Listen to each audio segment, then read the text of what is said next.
umuntu uzi gusubikira abantu nasore Petero wa mbere ibice 5 n'umurongo wa 8 naho batutwe kuganira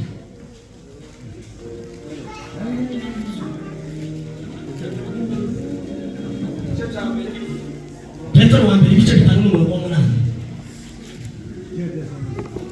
n'uwo murongo wonyine gusa aravuga ngo mwirinde abantu bagindura mwirinde twaje kubabwira ngo mwirinde ibisindisha mube maso kandi mube maso kuko umurezi wanyu Satani mwumva amakuru azera nk'intare aho yivuga ashaka uwo yacontomera subiramo mwirinde ibisindisha mube maso kandi nimurangiza mube maso kuko umurezi wanyu Satani azera nk'intare karazerera yivuga ashaka uwo yacontomera kanashaka gusumuta acontomera amen mureke dukomeje mu Imana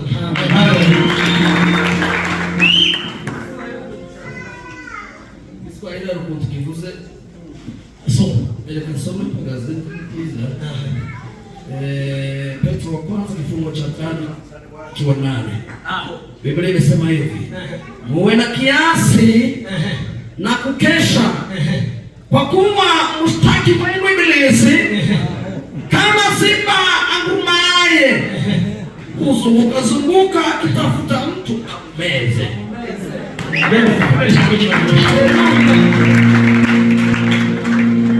Baba anakuja kuganira ku ijambo rivuga ngo uhungu bapfa Irebe ikigitabo ni Petero watanditse aravuga ngo umurezi wanyu Satani ntabwo asinzi ari maso karashaka mutatoto yego Irebe kigushana tugomba kwiga amen kunashoka ikintu cyambere tugomba kwiga kubera ko umurezi wacu Satani aya ashaka mutatoto ikintu cyambere tugomba kwiga ngo tudapfa nishta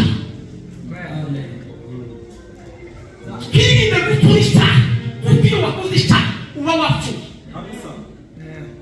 sema ile iyo mutabaze gukora isaha abafuye ku Mana ntabwo gifite usaba niwe nima aba yapfuye ndiyo twikirize cyane kandi Bibiliya yatubwiye ngo Satani ari maso uraramuka usinziriye Satani kasinziriye ari maso kandi karasha ari muri tageti kararira gusa n'umuntu gusa uteye abandi kandi nagufata urapfuye yego iyo umuntu akoze icyaha bavandi iyo ukoze icyaha ubupfuye ikintu cyane tugomba kwiga ni icyaha iyo ukoze icyaha ni kibi kiza kibakara mu rugo rwa abagukomokaho bose bakagenda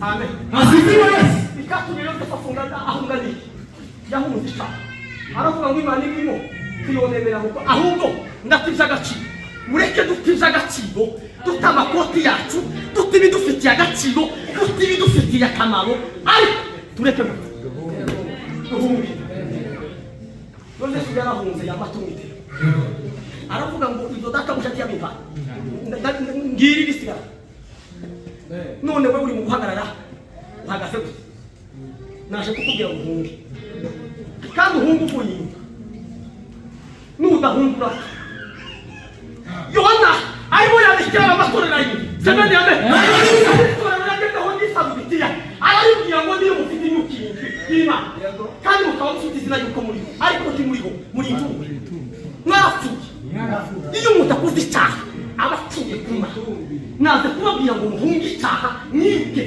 mudapfa mani sohoka semeni yame kintu cya kabiri yego ikintu cya kabiri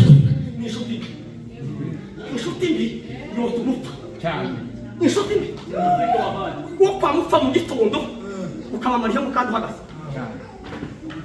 naje kubabwira giduranye ngo muhunge inshuti mbi inshuti mbi muzihunge muhamiriya ukoni imigozi niruke muhunge inshuti inshuti mbi idafatika ugomba kuyihunga kandi nutayihunga urapfa nibisigaye izabikora Nami Yesu nibisigaye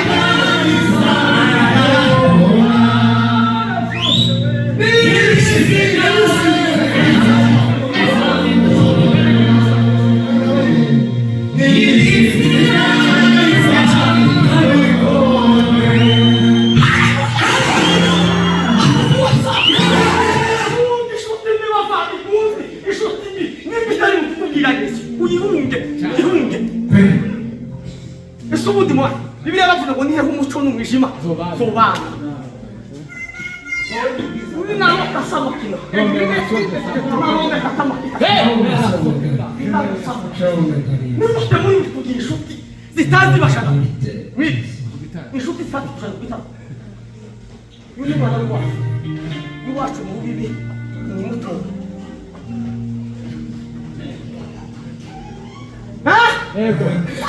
Munge naje kubabwira ngo mwiruke kandi mukirukura isa ngo cyamara bafite izi kandi ngo yuko bari ariko kimuri nyamara muri tumvi niyo mufite izina muri gituba bakaza bakavuga ngo uriya mutuba mu oya Nerosa. Uhungisha kimbi. Nashikuwa mbele uhungisha kimbi. Chemele yame. Tutubona uhungisha. Ni kwa Yesu. Iyo uhunge kwa Yesu. Ikamsosha. Uzubiti. Uko mbele kuna matunda ya uzima. Uko mbele kuna matunda ya uzima. Uko mbele kuna matunda ya uzima. Uko mbele kuna matunda ya uzima. Muhungira kuri Yesu mu gitondo mube kwa Yesu. Nimuhungira kwa Yesu muzotinda inshuti mbi muzohungica. Muhungire kwa Yesu. Abantu bariyo bavuye kwa Yesu ntacyo bakora. Ntacyo bakora. Ntacyo bitandukanye. Ariko naje kubabwira uyu mugoroba ngo duhungire kwa Yesu. Kwa Yesu wonyine niho haba amahoro. Kandi kwa Yesu hari ubutunzi.